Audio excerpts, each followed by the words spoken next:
Hi, do you work here? Sure do. Question for you.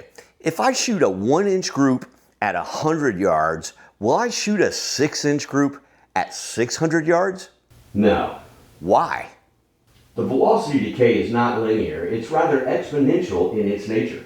The horizontal will have a gentle slope, and we will begin a very aggressive climb into the vertical. The ballistic coefficient of the projectile is tied directly to its velocity. So as our velocity decays, so does our ballistic coefficient. This phenomenon causes a combined effect, causing extreme increase in dispersion the farther distance from the muzzle to our target we get, opening the groups in both extreme spread and mean radius. What the fuck? Old man Taylor, what are we doing today? Today, we are taking the 223 to distance. We're going to compare two different loads, N140 and N135.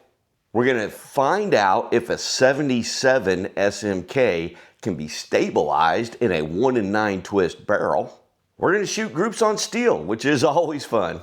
Most importantly, we're going to find out if all of this load development that we've gone through is going to produce the result that we wanted. And as usual, expect some surprises along the way. Quick catch up on what we're doing here. This is our last video in the 223 load development series. I will put a link in the description of all the videos that led up to this in the correct order, and I will complete that description in all the other videos as well. How did we get to this video? In our last video, we've completed our seating depth test and we shot 25 shot confirmation groups of both of them, and both of them passed. That was N135 and N140. Our N140 shot a .72 MOA group at 100 yards. Its mean radius, .212. Passed our requirement of 3/4 MOA. We wanted to be under .225 on the mean radius. Our N135 did just a touch better at .712 MOA with a sub 2 mean radius of .192. The N135 did cluster a little bit better as far as the density of the shot. And that's what our mean radius showed. How did we look velocity-wise? These guys were very similar on the day that I was shooting these. We had 2774 was the velocity on the N140, and the SD was not shabby at 9.2. Getting it under 12 SD on 223 can be a challenge. So real happy with the way that that turned out. How'd the N135 look? Just a touch slower, 2762. And the SD was just slightly bigger, 10.7. That SD is going to be a range, even though it's 25 shots, that's actually pretty respectable. Let's talk about the weather when I shot these. It was a few months ago, and we were in spring. So in the morning, the range was pretty cold, and it warmed up a little bit throughout the day. I say cold, you know, I'm talking about Florida. We may have started in the high 50s, and we probably ended pretty close to 70, you know, by the end of the day. So that's where we were for our load development in seating depth. Now it's been a couple months. Summer is here. So if you remember in our first video, we were really concentrating on changes in velocity not impacting our point of impact. We're going to be able to test that out. We're getting pretty close to 90 degrees in our afternoon. So we're going to be able to see a shift here in velocity from temperature. We'll also be able to figure out our velocity number with temperature, with how many degrees versus how many feet per second we're seeing there change to give us that for our dope settings for long range. So let's talk about that 1-in-9 twist for a minute. I know that I misspoke either in the comments or in a video. I was convinced this rifle was a 1-in-7. I've had it for a long time, and my memory apparently is slipping a little bit. When I was cleaning that rifle, I went ahead and just validated that it was in fact 1-in-7, and it's not. It's a 1-in-9, and I did test that several times because it baffled me. I apologize for misspeaking that it was a 1 in 7 to those of you that picked that up. It is actually a 1 in 9. Well, one of the questions about 1 in 9 twist barrels is, can they stabilize 77 grain projectiles and heavier? The manufacturer of the projectiles say no, but the math shows that they might, that it's kind of close. I think barrel length is a little more critical when we get into these really maybe nots. This barrel is 26 inches. And we know that it stabilized it at 100 yards. You know, our groups are all sub 1 MOA, so they're definitely stable there. What does that look like at distance? So velocity is also going to play a factor here. And one of the reasons we want to be above our minimum 2750 in our velocity is to help with that stabilization as well as achieve the BC of the bullet. So keep that in mind. I'm going to show you what happened in mine, which is 26 inches, and the velocity. I'll give you the velocities that we're shooting, and we'll see how well they stabilize as well. So before we get to our main event today, I did have an opportunity to go to the range with the old 308, shooting a little content for our next video. It's going to be multiple range sessions. And when I went ahead and loaded up a little bit of the N135 to give myself a sneak peek and get an idea what this was going to look like. I took it to the 300 to see how that did. I did run the cameras, so I'll see you at the range.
Oh, that was fun.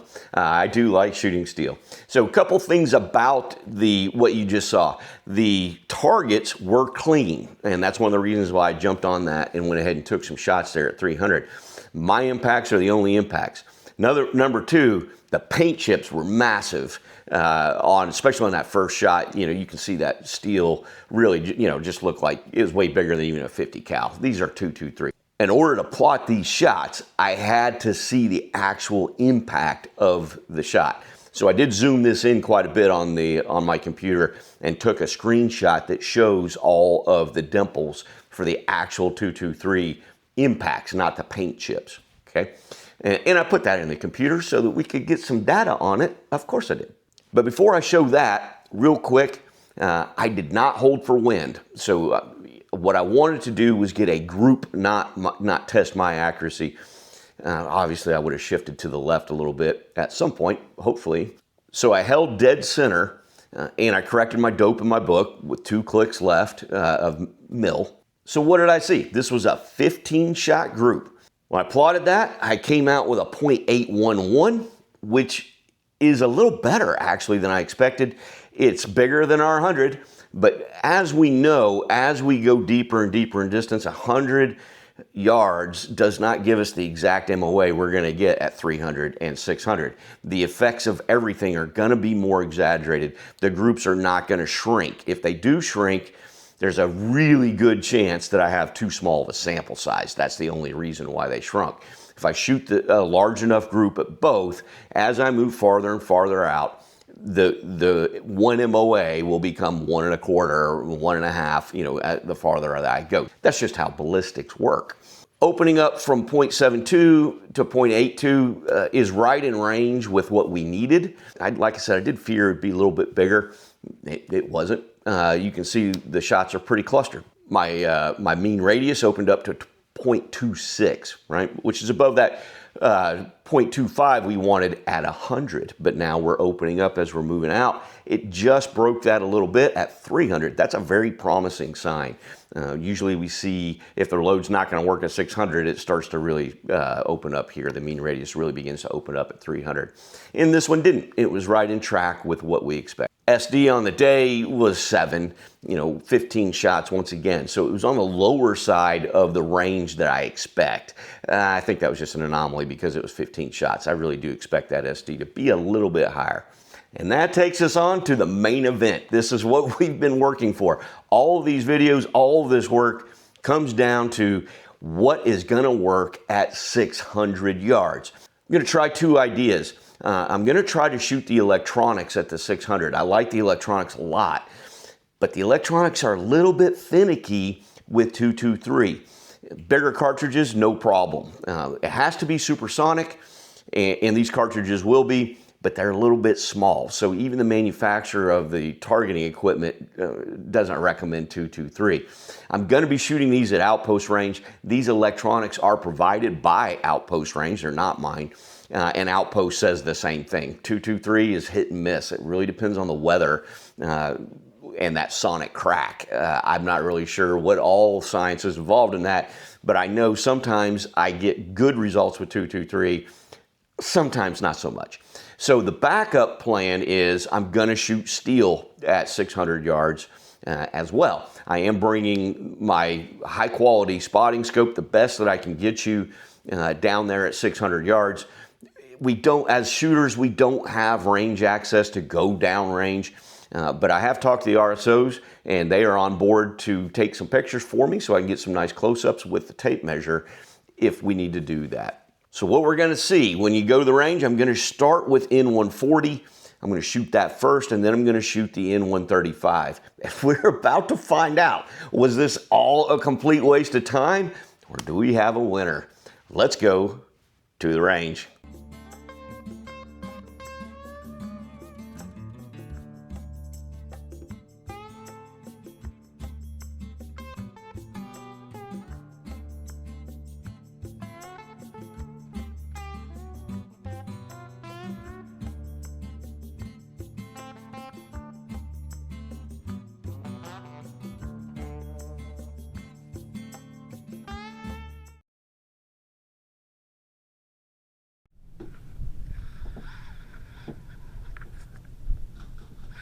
All right, we have N140 shooting at steel. First 5 shots. Cameras are on.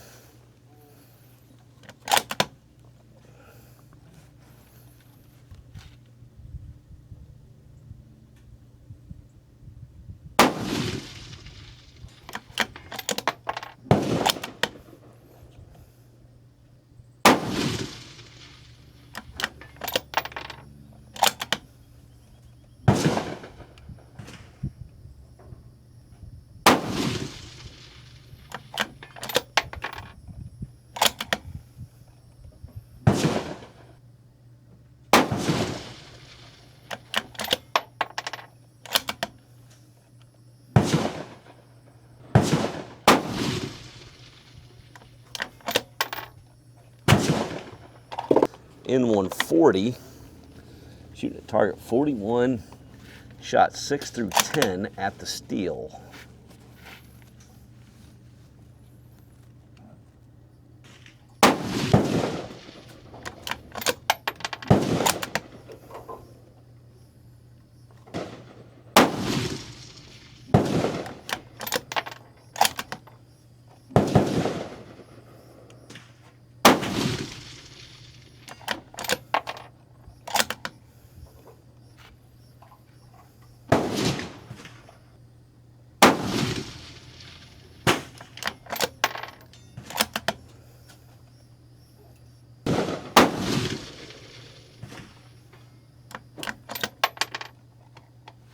We are shooting N135 on the steel at 600 yards on target 40, middle.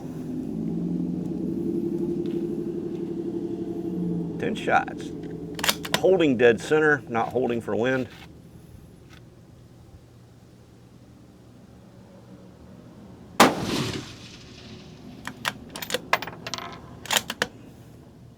Impact right edge of white box.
We have 2 minutes remaining hot. We have 2 minutes remaining hot.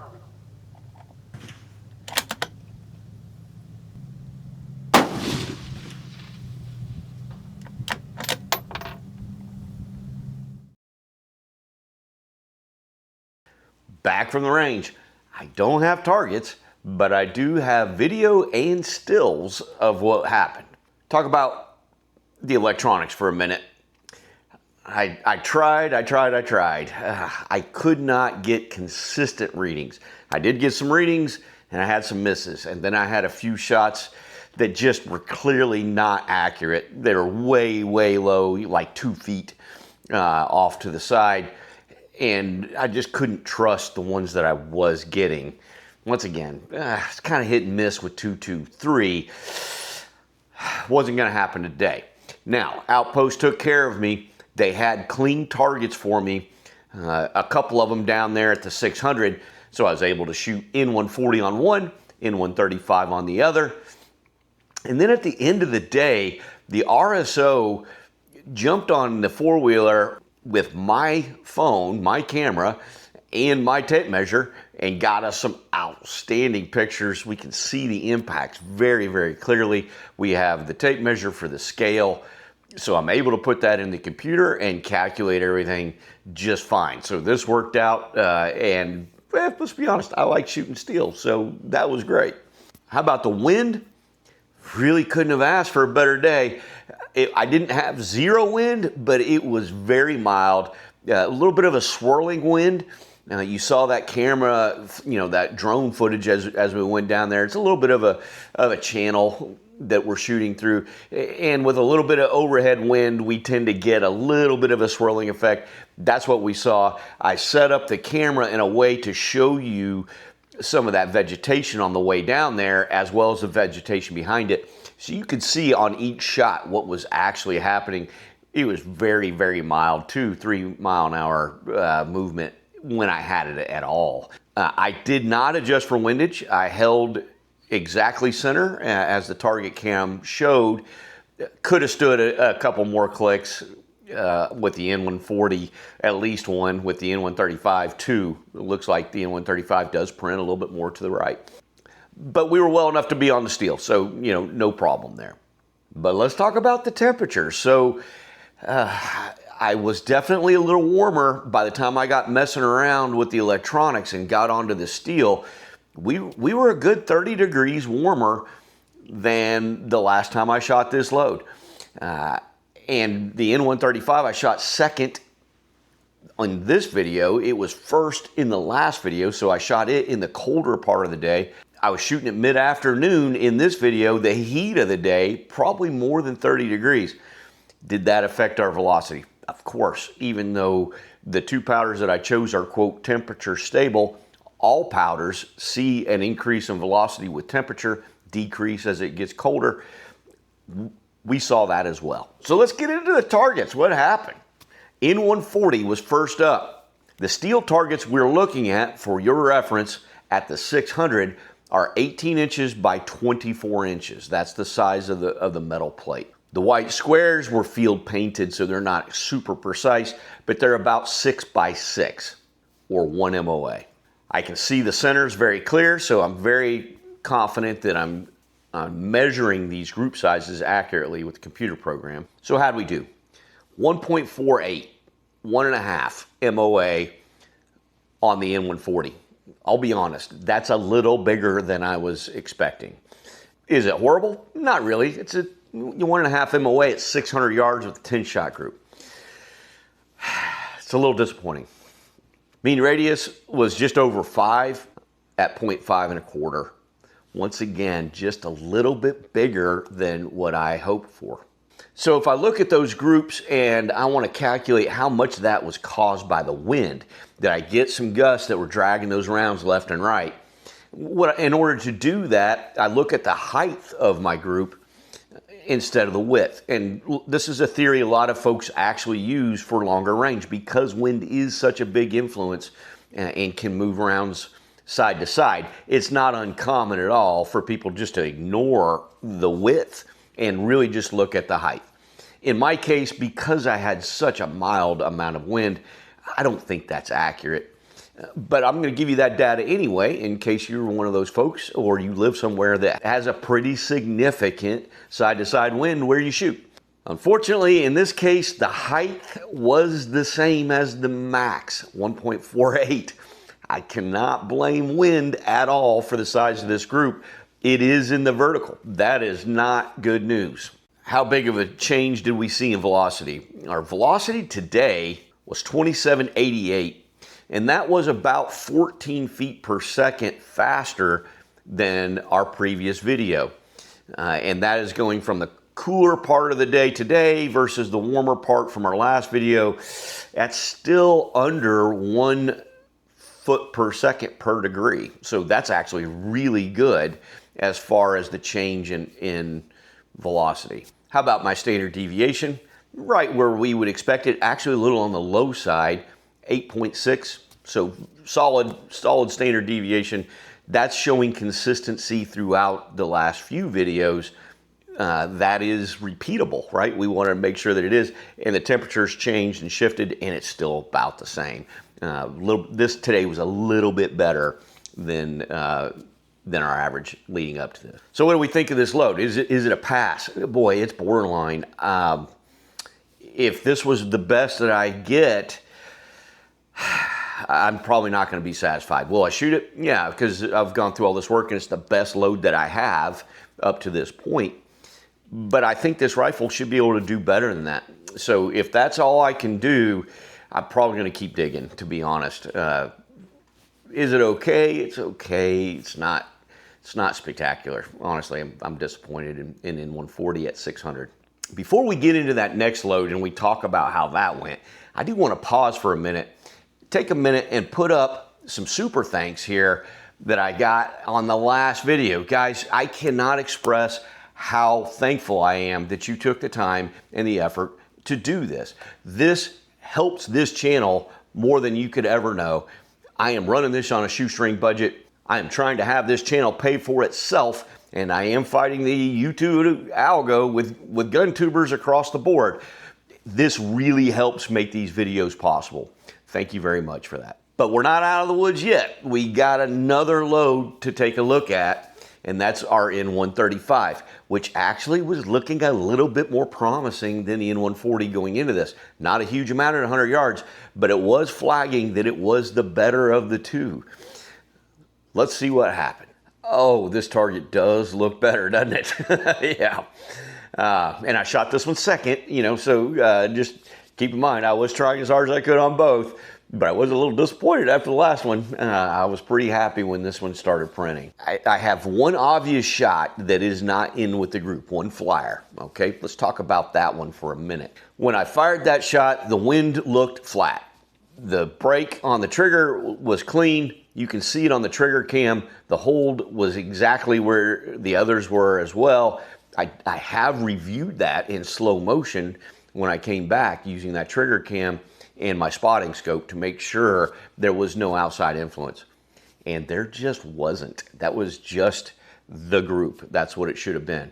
So it looks odd because I've got 9 shots all together, and then I've got this one shot out there that just looks like something was wrong with it, or like it was a flyer. But when I do the math on that, actually, if you haven't seen my statistical analysis video, I recommend you take a look. It belongs. It's correct. If I shoot more and more shots, I will fill in the space between that shot and the other group. I just got lucky with the 9 shots that grouped together really significantly. That one flyer is part of this group. It is an outlier. And another reason I know that is, and I'll give you the data in a minute, if I take it out, then my group is significantly smaller than it would be at 100 yards. That's not impossible, but it's extremely rare that I find a load that actually really, if I shoot enough shots, is actually better at 600 than 100. We see the opposite over and over and over and over, enough that that's what we expect. So if I take that 10th shot out, what's left is way better than the 100. That tells me I just got lucky. That 10th shot that's hanging out there does represent what this is going to do when I reshoot this load. Let's put it in the computer and see what we get. If we count all 10, which I'm counting, I'll give you the stuff if you want to throw it out, but I'm counting it. I got a 0.98 MOA group at 600 yards. All right, so we were down in the 0.722, 721 range, and we opened up to about 1 MOA. With our 300 giving us that 0.8, that makes sense. That all follows. Now you see why I'm leaning towards that 10th shot.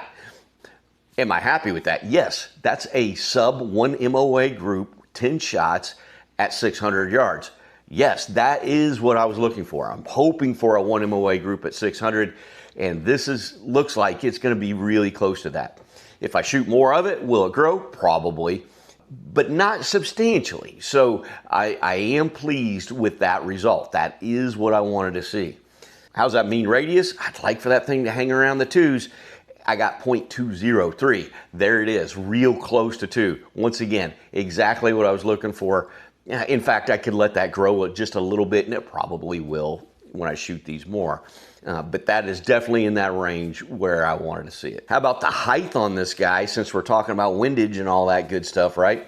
My height was 0.41. It kind of implies that the wind did drag that shot out there, but if you look at my vegetation, it wasn't moving. That's just luck of the draw. Will that 0.41 increase if I shoot this again or shoot more of it? I do expect that it will. I think that was a little bit of luck in that in the smaller sample size.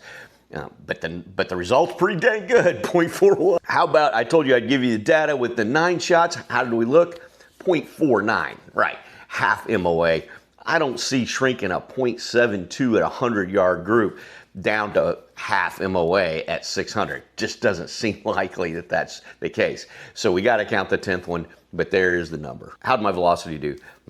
This one was a bit of a surprise.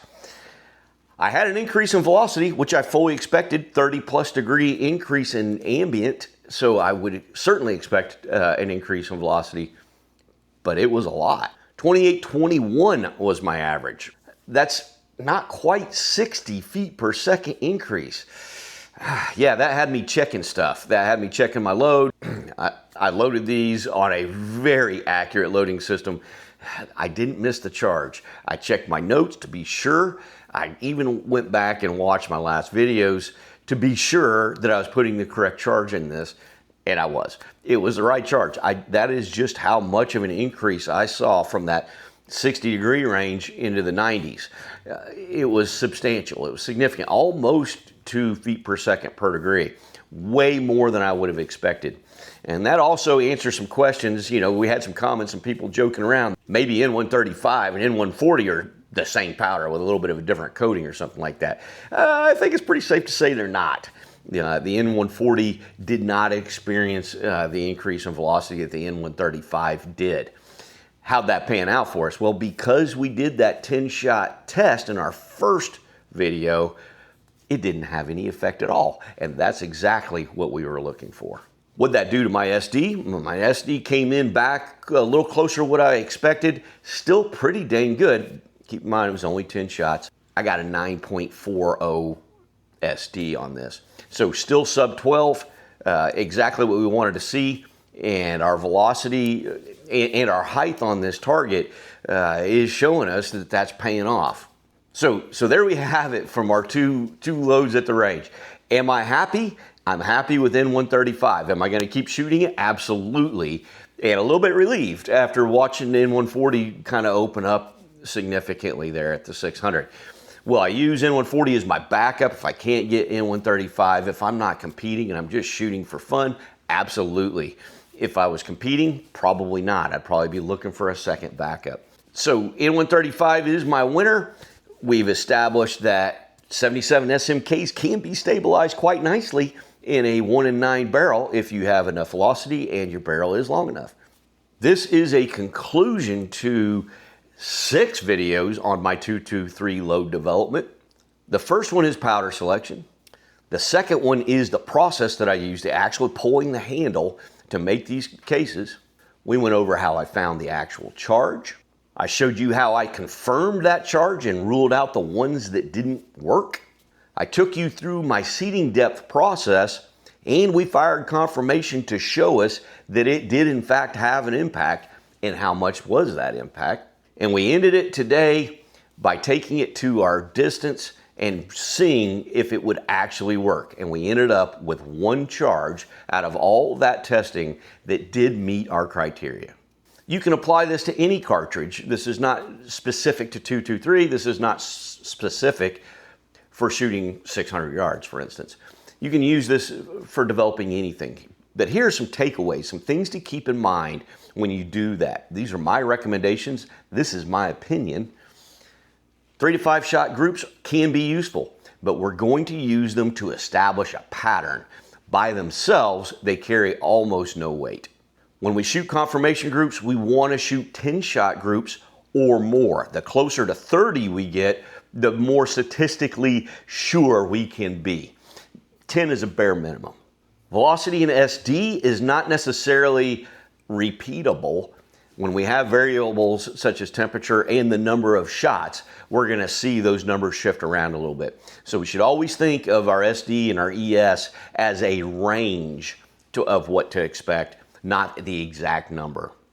So that wraps up 223 load development. Tuners are the next video, and I have started work on that. I've been to the range and shot the first part of this. I can promise you there's going to be some surprises in this, regardless of which side of the debate about whether tuners even do anything or not. Stay tuned for that one. This is Old Man Taylor.